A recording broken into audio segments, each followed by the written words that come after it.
the fathers are not just a series of texts that are divorced from the individuals who wrote or delivered these sermons or whatever, whether it was something spoken and recorded or something they wrote themselves. If they are saints within the church, the first thing I think we need to do is approach them as saints.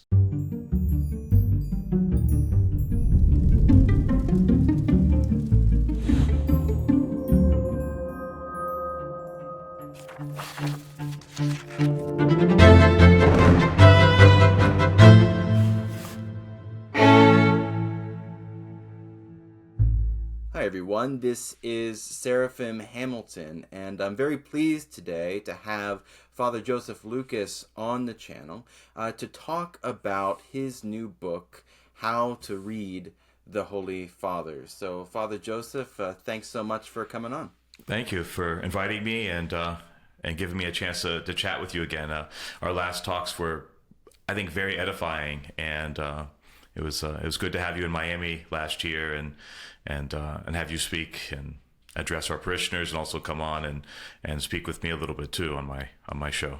Thank God, yeah, it was a wonderful time. And you do have a channel, or the parish has a channel called Apologetics. Right, exactly, Apostolic Tradition. It's the parish's channel. So far, we've been doing just interviews, just bringing on different Orthodox speakers who have some sort of expertise in something to talk about something within that wheelhouse, and mostly we've had people here in Miami come. At some point in the future, we'll probably have to branch out and do some things like this, a little split screen set up with some interviews of people in different states and or maybe overseas. Yeah. So we'll link that in the pinned comment if you guys want to check that out, and I recommend that you do. So tell us a little bit about yourself. What's your background in Orthodoxy, pastorally? What's the context for this work?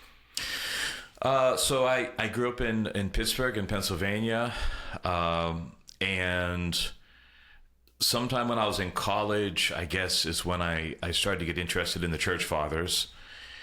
I think the story really begins in earnest when I ran into a Protestant pastor on the street who asked me if I was saved, and I'd heard that before, but I didn't really know how to respond to something like that. We got into a bit of a debate, and I saw him multiple times after that and debated with him, and it really pushed me to delve into the church's tradition, to start reading our sources, trying to understand how the Orthodox Church would respond to some of his ideas about salvation, and so I just started reading. I did what everyone does back in those days, which was save up a bunch of money and invest in one of the NPNF physical copies, and just started reading from the beginning. Just went in order chronologically, read through the whole thing, and over the course of about a year and a half. Okay, that's what I was going to ask. So a year and a half, you read.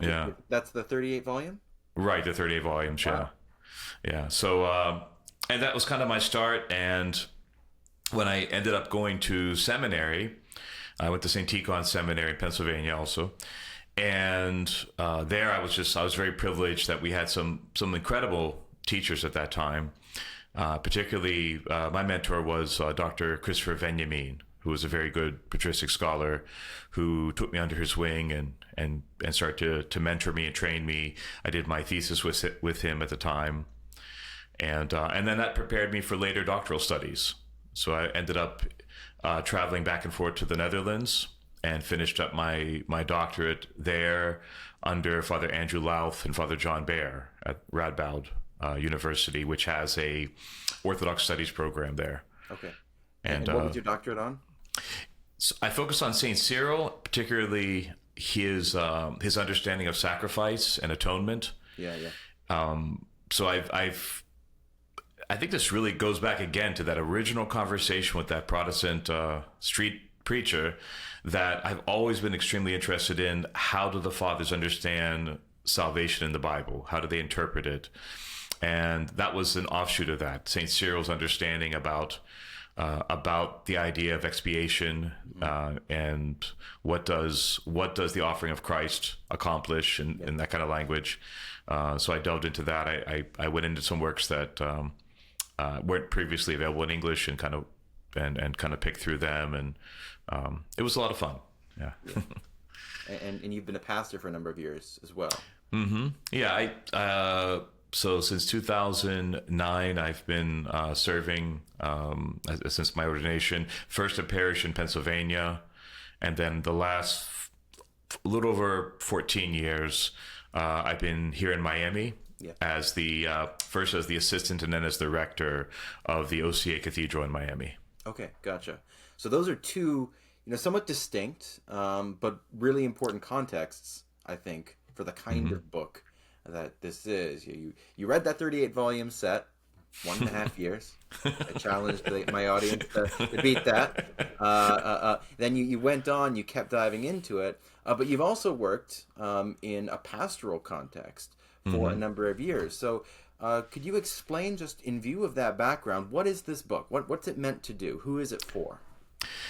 So it's very different than an academic study. Although I want it to be academically sound, obviously, I wanted to bring my scholarship to the background of this, the research of it, some of the things that I found in my own research, or at least marshaled what other scholars have pointed out, so that really the average Orthodox layperson can begin to delve into the fathers, because I've seen, I don't spend as much time in the interwebs as I used to, but I still go on. I still see the same sorts of misunderstandings about how the fathers work, the same sort of kind of strange methodology that people, or lack of methodology that people oftentimes bring to the church fathers.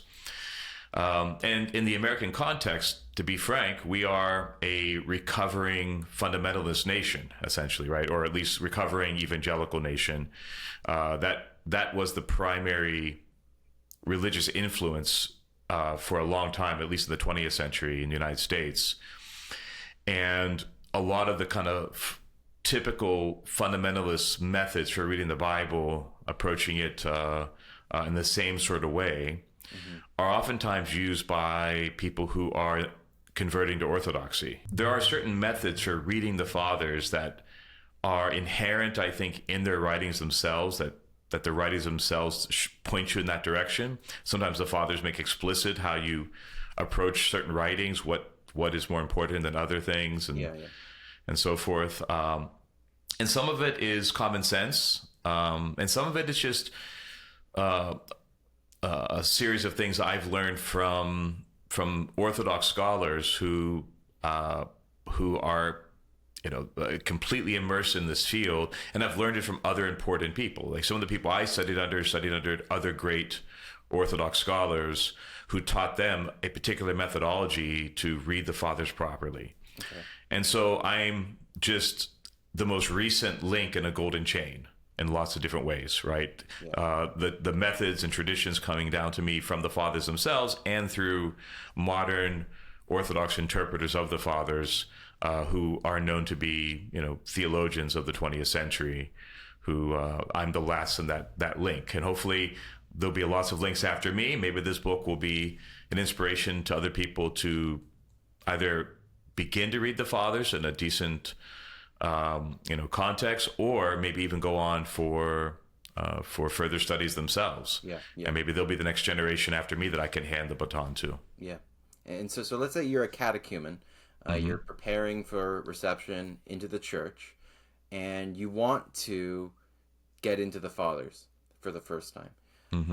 How do you let the fathers and the church teach you how to approach something as vast as the patristic tradition in a responsible and pious way? Well, for one thing, the fathers are not just a series of texts that are divorced from the individuals who wrote or delivered these sermons or whatever, whether it was something spoken and recorded or something they wrote themselves.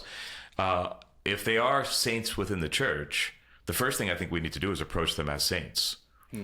I think we need to know we're not just quoting Chrysostom. We're approaching Saint John Chrysostom, the saint of who was the Bishop of Antioch, who was a great ascetical teacher, and et cetera, et cetera. We need to develop a relationship with him through asking for his intercessions, reading his life. I mean, that is important just for context, period. If we read the life of the saint, it helps us contextualize who this was, when did they live, what problems are they dealing with, who are they responding to. But on the other hand, it also shows us the sanctity, that this person exhibited. Why do we call this person a saint? Why are they listed amongst the Holy Fathers of the Church? And appreciating that is the first step, I think, ever to approaching any of the fathers. Getting that relationship established spiritually with the person you want to read. And then many of the fathers have harder and easier texts. And so trying to figure out maybe an entry point, maybe an easier text. Like you don't want to, if you're talking about St. John Chrysostom, you're not going to immediately, or you shouldn't go immediately to his writings against Eunomianism. That's not the place to start. Maybe a small collection of some of his better sermons. Yeah. Some of them are topically collected, published maybe by St. Vlad's Press or somebody. Maybe that's a great place to start. To kind of get his personality, to see him, in a pastoral context, responding to problems and things like that, yeah, before delving into those more complex ideas and concepts. Yeah. And so is there any particular patristic work that if somebody says you have to, or I want to start with one thing in particular, if there's something you would commend folks? There's a few. One of the things I oftentimes have my catechumens read is On the Incarnation by St. Athanasius. I think it's such an approachable work. It's just very easy to understand. There isn't a lot of technical terminology. It's very much like a story he's telling. Yeah. About salvation. It also is a worldview forming story, right? It gets people out of the modern worldview, out of these kind of ideas rattling around in their heads, and gets them to start seeing the world in an early Christian light. Yeah. So I think that's a great place to start. There's lots of books like that are published separately in isolation, like one small part of a text that kind of introduce us to the faith. Another one, it may be reading, instead of reading St. Irenaeus on, his entire 5 volumes against heresies, which is a very long and sometimes tedious read, maybe his on apostolic preaching, his entry-level text, which is fairly short, a nice summary of kind of his ideas about early Christianity and how the faith was transmitted to us. Things like that, I think, are oftentimes a good way to approach a certain father, is to find an entry point, find a text that is less difficult, more down to earth, and then kind of build up from there on that particular father, go towards the more complicated texts later. Now, there are some church fathers that would be very difficult to do, like St. Maximus, right? You're automatically swimming in the deep end of the pool the moment you start to read St. Maximus. Maybe the only exception to that would be like his chapters on love or something like that, but still, even the terminology he uses there, those were written for monks, most particularly. So you have to know the ascetical terminology, how to apply that in the life of a layperson. So that's still complicated. Yeah. So there's a lot there. Yeah. And one of the things that I think is a risk for people is that very often when you come into orthodoxy, you want to learn about those things which make it at least most obviously or evidently distinct, right? And so one of those things would be something like the essence energies distinction. And so people want to jump right in and they want to read triads. And you get totally lost in the triads in part because it is built on 13 centuries of tradition where the terms that he's using have a long history of their own, which it commends you to understand before jumping into something like that. In your experience, catechizing folks, I understand you have a fairly robust catechesis program at your parish. What are some of the problems you run into with people, and what has been most helpful in getting people who have difficulty swimming in these waters comfortable? Well, I found that the exegesis, the biblical interpretation of the fathers, is extremely helpful because it really doesn't line up with how they normally read the text. You know, the Bible is obviously at the center of our faith, right? And the commentaries on the Bible by the fathers make up the bulk. That's the largest portion of the patristic corpus. So it's a good place to start, and oftentimes they're very approachable, but they're not reading it the way that we typically read it. So if one of the things I do is at the parish level, a lot of the people that eventually become catechumens, eventually start attending services regularly, they first start showing up at my Bible study. And every single week I have this Bible study. And I use patristic sources throughout the Bible study. Not overwhelmingly so, right? Not in the sense of where I'm just reading off a commentary from the fathers the whole time. Like I am delving into the text, I am getting into the languages, things like that. But I pull in just enough from the church fathers at every Bible study to give them a taste of how the fathers interpreted these texts. And I mean, that's one of the moments that people, on the one hand, they are extremely surprised by some of the way that the fathers read the text, because it's not like any modern interpreter would approach the text. So it kind of breaks them out of that assumption that they had prior, to looking at that particular passage. In terms of spiritual interpretation or other things?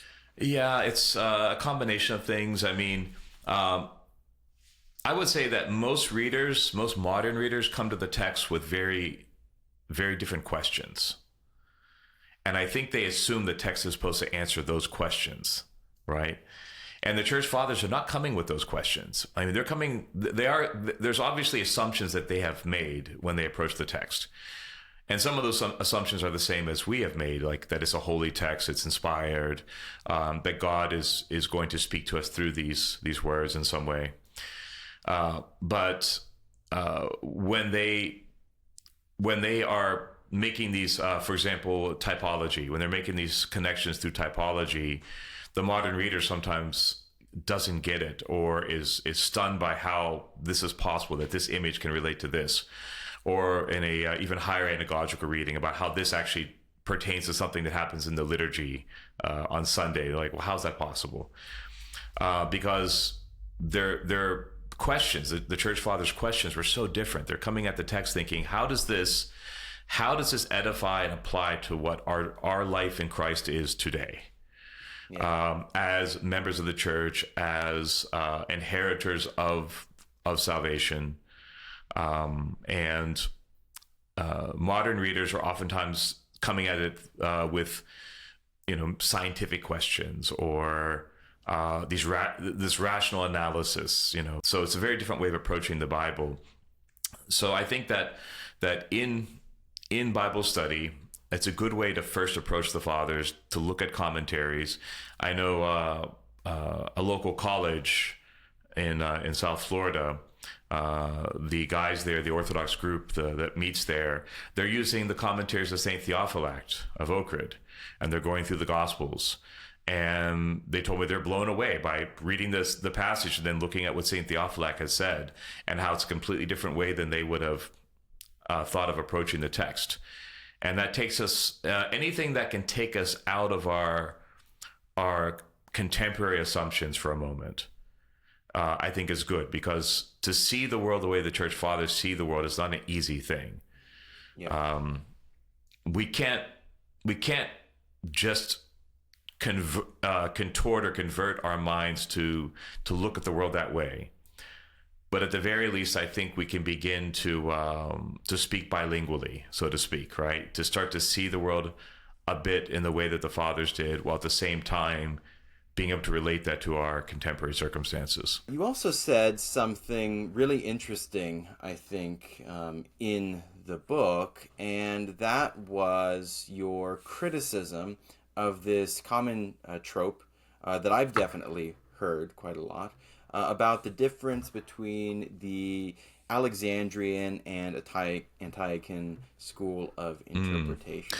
And I thought that was really interesting because you compared St. John Chrysostom and St. Cyril of Alexandria, and you really showed there's a lot more unity here than is often assumed. Could you just expound on that a little bit?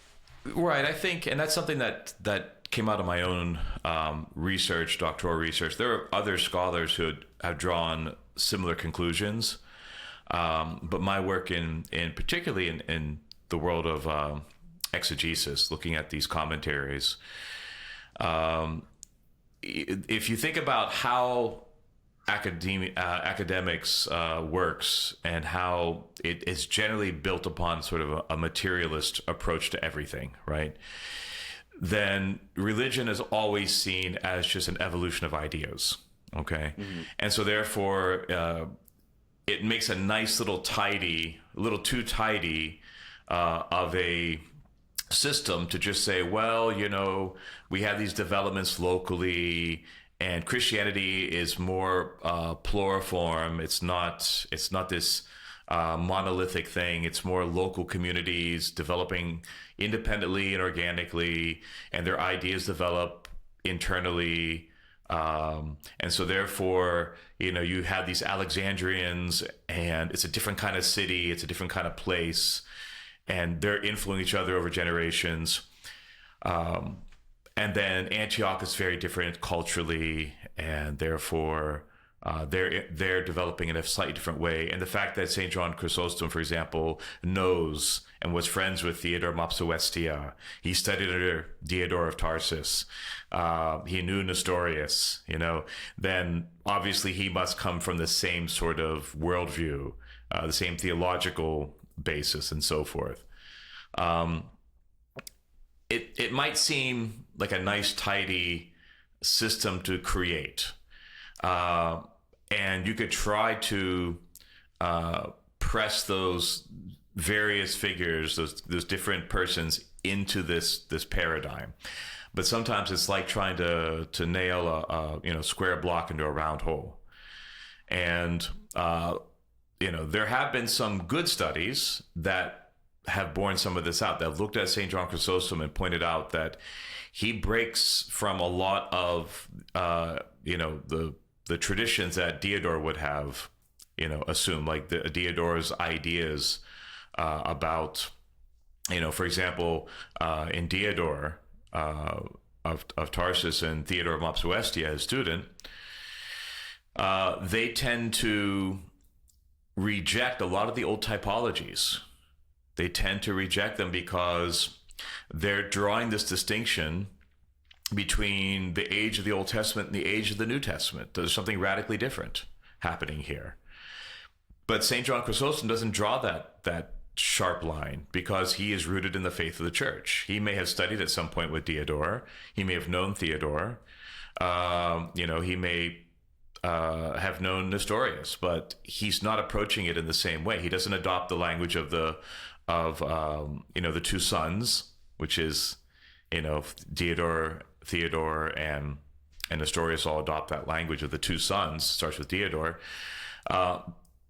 because although they influence each other and they're very closely related to each other, those three, St. John, although from the same area and even studied with the same people, he's just rooted in the faith of the church, and therefore there's not this huge difference between him and, say, St. Cyril of Alexandria, or St.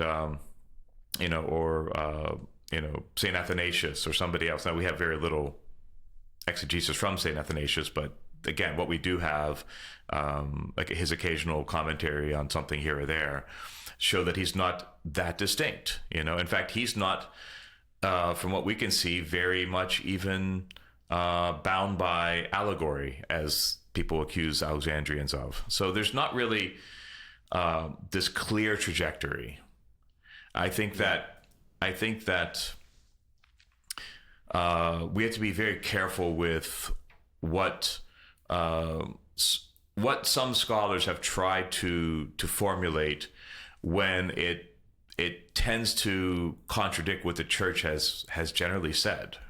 There's a reason why St. John Chrysostom is a saint, and not just any saint, but a very important saint in the church, just as St. Cyril is, just as St. Athanasius is. And there's a reason that Diodor is not, or Nestorius is not, and it isn't because they were part of two different schools of interpretation.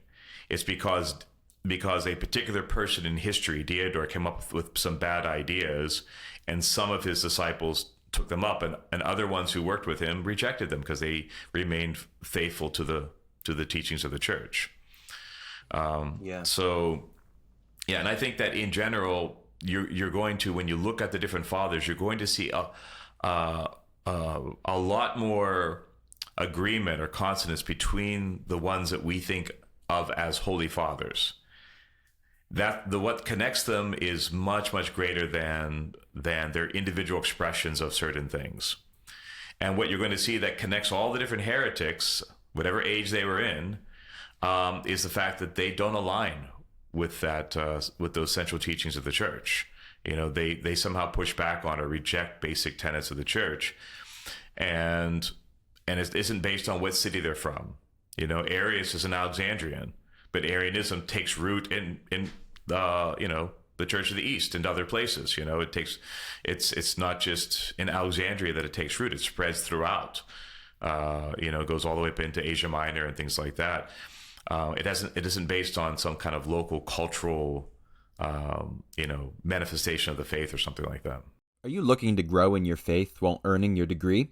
At St. Athanasius College, you can complete a bachelor's in leadership and management or theology and church ministry, all taught by Orthodox instructors who share your faith. Our program is designed for working adults. You'll take one course at a time, with the classes in the evenings to fit your schedule. New courses start every 5 weeks, so you can join whenever you're ready. Use the code Hamilton75 to waive your application fee and start completing your bachelor's degree today.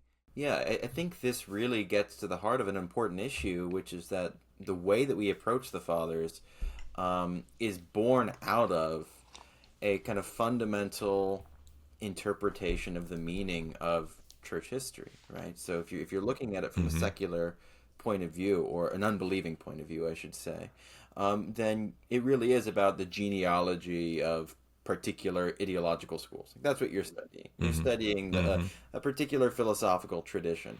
But if you're studying this as an Orthodox Christian, you really are studying the genealogy of the Holy Spirit, in the sense that this is the line that the Spirit brings into the world. And the Church Fathers aren't just being difficult when they engage vigorously with heretical doctrines. They're engaging in a matter of supreme importance with a gravity that such a matter deserves.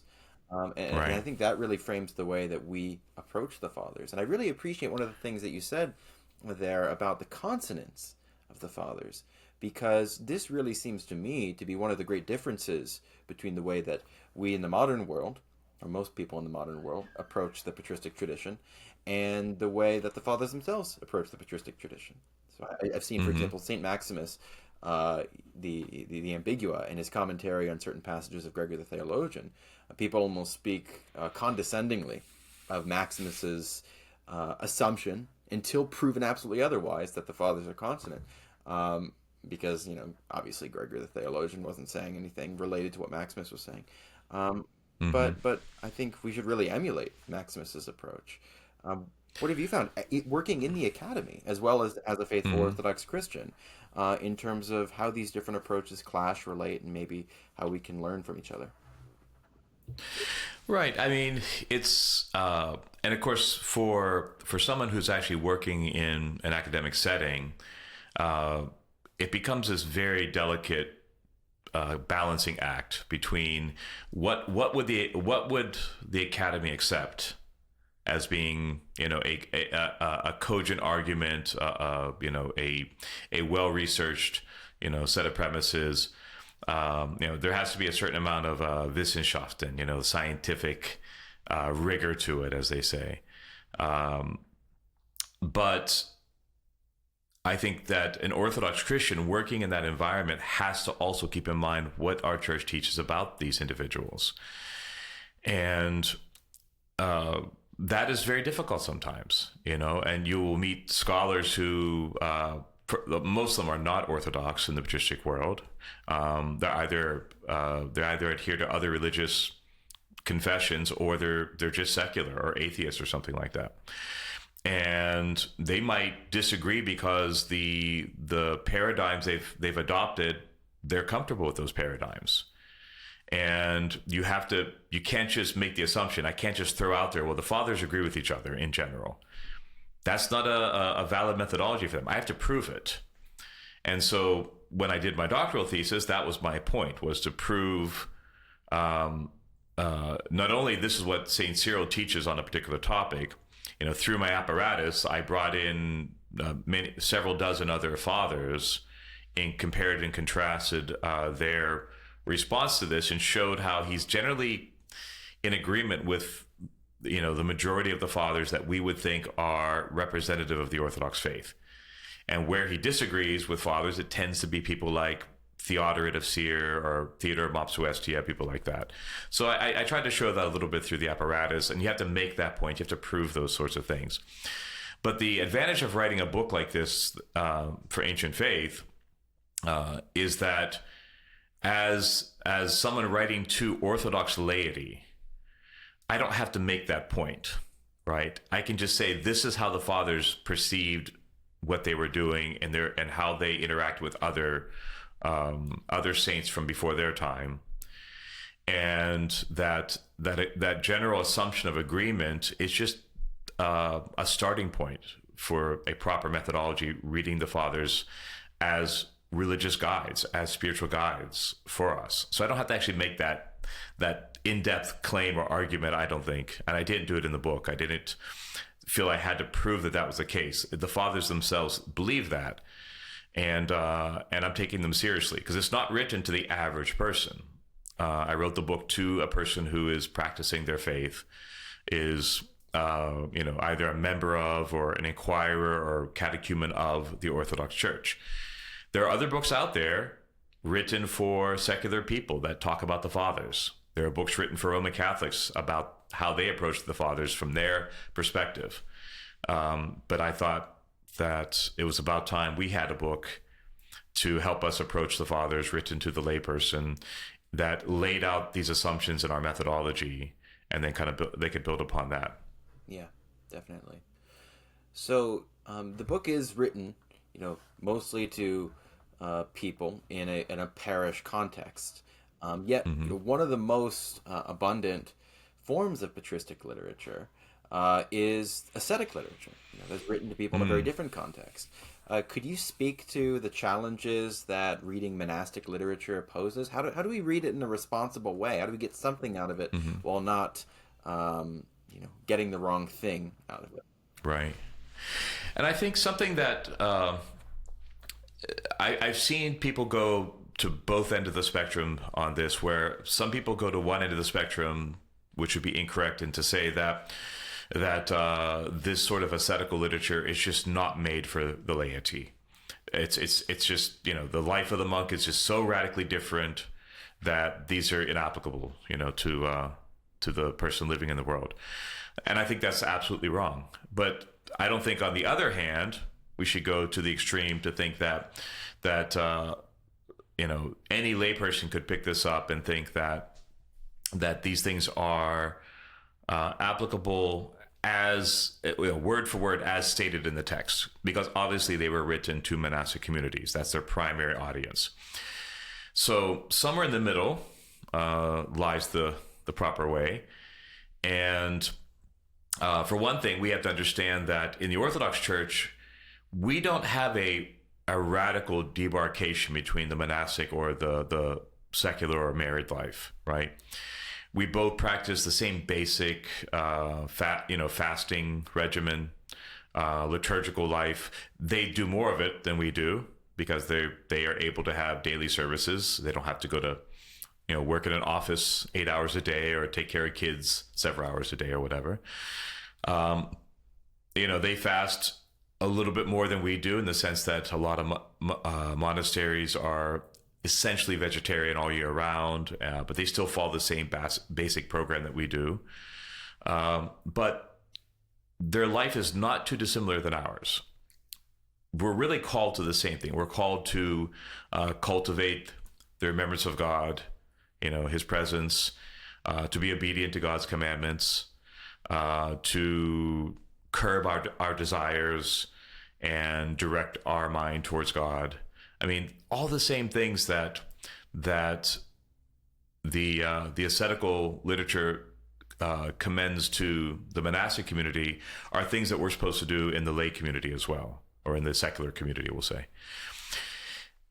There are two things we could do to approach that literature a little bit better. One is simply to ask our priest for guidance, because hopefully a priest is educated enough, I think, to know what's in that literature, to have studied it a bit in seminary and know how to apply it in his own life, so therefore can help his parishioners apply it in their own lives. And the other thing we can do is as we read this literature, just be aware of certain practices that are good, but are slightly different in a secular context. So, for example, obedience. Obedience is absolutely necessary for everybody, not just for the monk, but obviously the context is different, right? In a monastery, there's an abbot, there's some elder, an abbot that you are going to be obedient to. Sometimes it's abject obedience, right? It's absolute, because the idea is that you're in a safe place where you can practice a complete self-denial to the extreme, and then that will lead to the ultimate sort of humility. In the world, we have to find ways to be obedient. I don't, as a parish priest, want to be an absolute lord over any one of my parishioners. I don't want them coming to me with every single one of their life decisions. Which brand of car should I buy? Whatever. Every single thing in their life, they shouldn't be coming to me. I don't want to have that kind of relationship with them. It wouldn't be healthy, in a parish setting. But certainly, for example, coming to your parish priest on all spiritual matters, anything of any real import, and asking, what do I do? And then trying to be obedient to what that priest recommends. Spouses, asking your spouse for their opinion and then saying, okay, I'm going to do that as an act of obedience, right? Children, learning to be obedient to parents. Even, going into your job and your boss tells you to do something and you think to yourself, I could do it better than the way my boss recommended. But thinking then at that moment, but doing it his way, even though it might be longer and tougher, is an act of obedience if I do it willingly and joyfully. So taking that recommendation from an ascetical text about practicing obedience, or phrases that say obedience leads to true humility, that we don't just throw it out and say, well, that's for the monk. We just find ways to apply it that are sane, balanced, healthy within a secular context. And that's probably like everything in the ascetical life. We find ways to apply it that make sense, always keeping in mind what St. Paul says. The single man can think only of God. The married man has to think also of his wife and his kids and putting food on the table and, et cetera. Yeah. So I think there's a really important point contained in what you just said, which is that for Orthodox Christians, our study of the patristic tradition, including the ascetic literature, runs through the actual church, not as an abstraction, but as the people who are in front of us and our parish priest, with whom we ought to be spiritually engaged. So that's another just important principle when we're reading the Fathers as practicing Orthodox Christians. You also mention, kind of on a semi-related note, because a lot of this literature is from the ascetic point of view, you also mention the unique opportunities and maybe challenges of patristic literature or literature by saints that is produced recently, given just the sheer volume of that material. Can you elaborate on that? What's the unique situation that we're in with relation to these guys? Right. So there's generally been a sifting process, which is just time, and also later saints, later bishops, and so forth, utilizing the writings of their forebears, and it's almost like the sediment sort of floats to the bottom, and the good things kind of rise to the top. The cream, sort of rises to the top over time. And we haven't, when we deal with the modern elders, and some of them are already canonized, some are not, but people want them to be, and so those writings have not gone through this long sifting period. So, for example, we know that there are writings by some of the church fathers that are lost. There are probably other ones we don't even know they're lost, but they are. They didn't survive. Also, we just don't have every single one of their personal correspondences, or everything that they said, or every sermon they gave. The ones that really stood out, the ones that were important, the church over time kept preserving this, kept passing it on. And so we have an advantage there. And even then, with this massive body of writings that we call, the patristic writings, even within them, certain ones are way more important than others, right? We have ones that have been taken up in councils, quoted. For example, St. John Damascene's arguments about iconography, quoted the Seventh Council.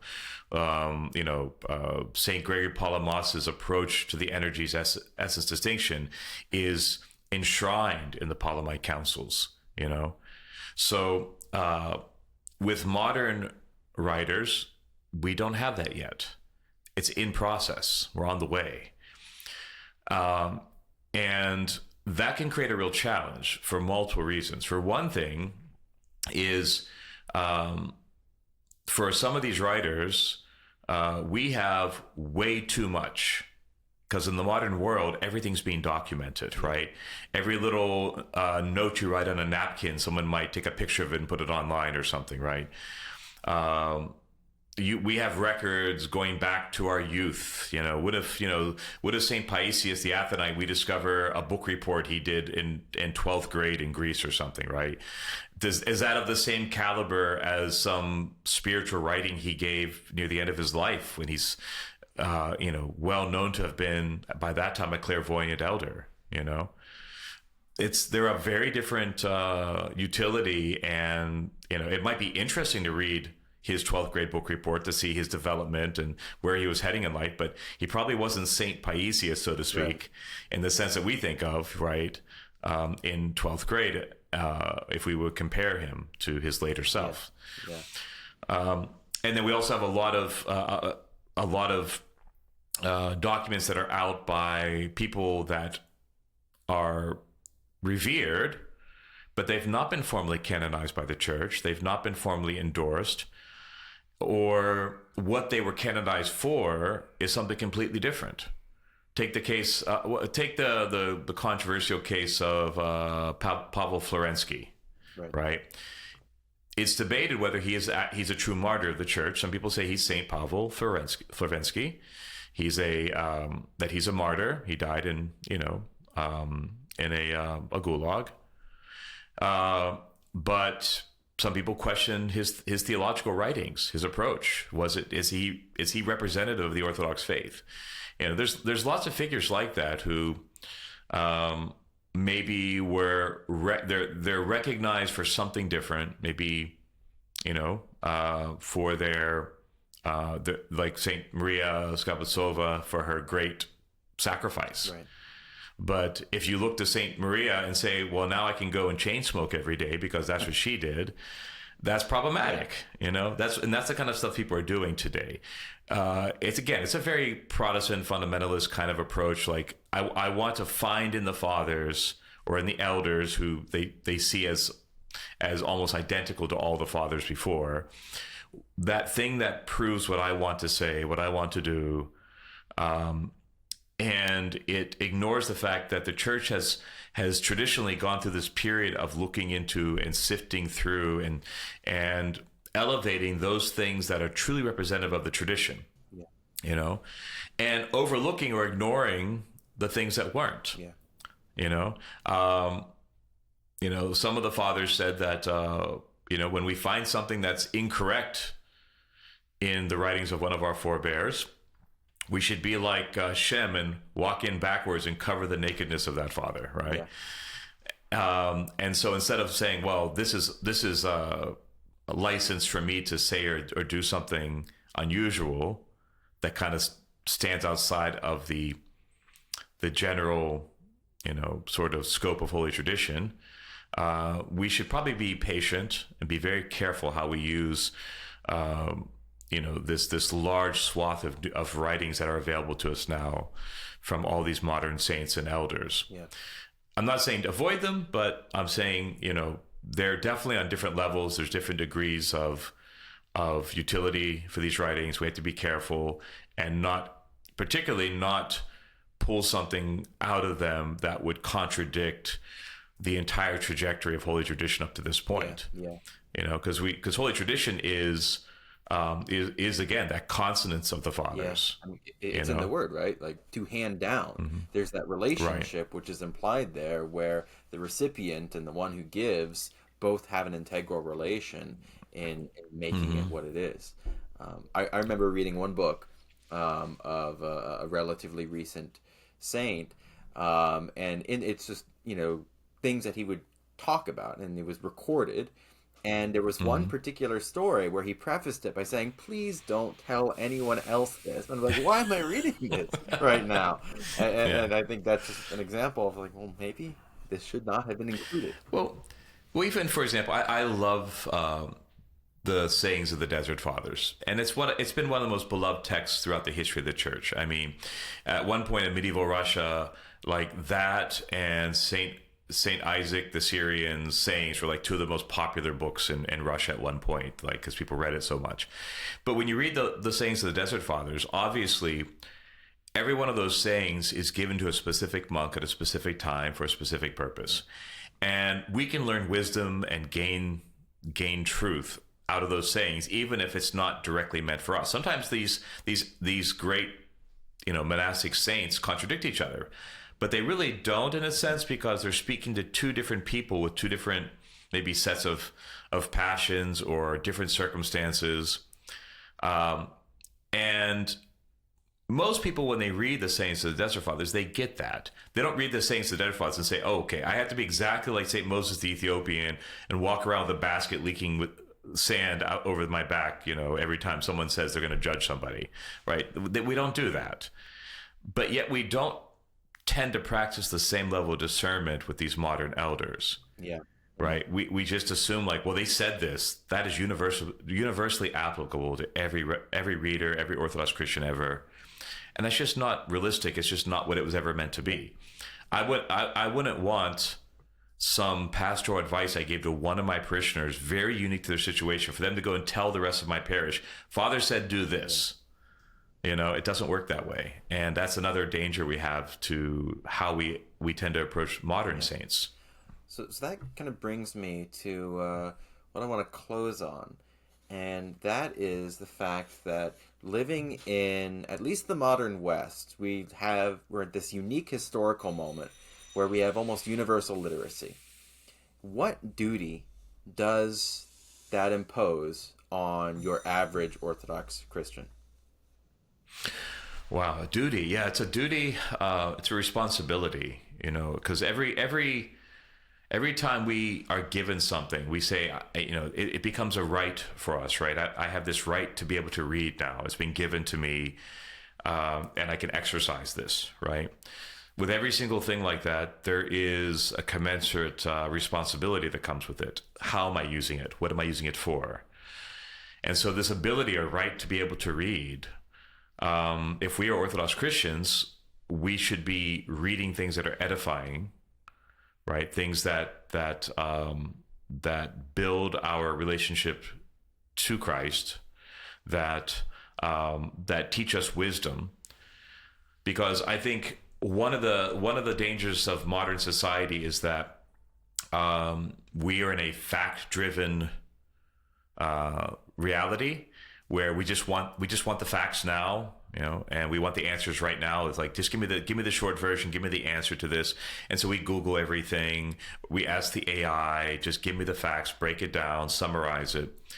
What we don't actually do is seek out how to discern, how to find wisdom, right? How to seek out God in a situation, how to look more deeply. Like when we read a text of the Bible, so we want the answer. What does this mean?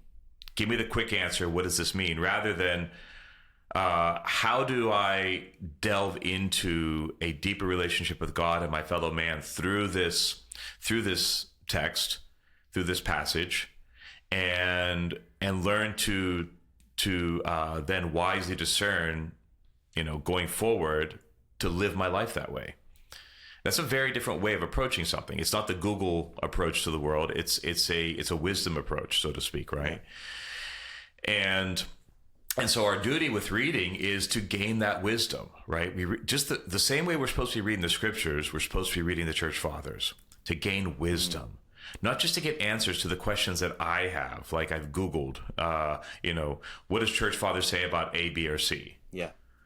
That's not, because there are way more things that we face in our society than the fathers have ever addressed in the past, right? They just like the Bible can never be like, what do people say? They call it like the manual for how to live your life, and some people approach it like everything you could ever think of is already answered in the Bible. Well, that's ridiculous, right? The Bible teaches us wisdom, and so we can discern in the future how to, in a godly way, respond to the world around us. And the church fathers are no different. If we read them, and I think we should read them, right? I'm not saying we have to read them per se, but I think we should read them. I think, and if we do read them, by approaching them in the exact same way as we approach the scriptures, if we do so rightly, we learn how to wisely understand our relationship to God and to the world around us, so we can, faced with different questions in our lives, with different circumstances, know how to choose the right thing, right? Know how to react in an Orthodox Christian way. Well, thank you, Father. If you want to read the Fathers, make sure to pick up this book, How to Read the Holy Fathers by Father Joseph Lucas, published by Ancient Faith. Thanks so much for coming on, Father. My pleasure. I look forward to having you on again sometime soon. Thank you so much. Thank you too. God bless. If you enjoy this content, please consider supporting this channel as a patron or paid Substack subscriber. I post reflections on Scripture 6 days a week, and 3 of these posts are exclusive to those who are patrons or paid subscribers on Substack at $5 per month. At $10 per month, patrons have access both to all of my written content as well as to weekly exclusive videos of about a half hour per week. At $30 per month, patrons have access to all of the preceding as well as a weekly class on the Old Testament of about an hour to an hour and a half each. Finally, at $35 per month, patrons receive access to all of my written and recorded exclusive content, as well as the ability to schedule monthly calls of 1 hour every month as long as you remain a patron at this level. You can also access these benefits through channel memberships on YouTube. Please also consider purchasing my lecture sets, Answering Protestantism from the Bible, 17 hours, and Answering Calvinism from the Bible, 6.5 hours. These can be purchased either individually or together for a discount. All links are in the description box and pinned comment. Your support, both financially and especially through your daily prayers, is what enables me to produce regular, high quality, and original content.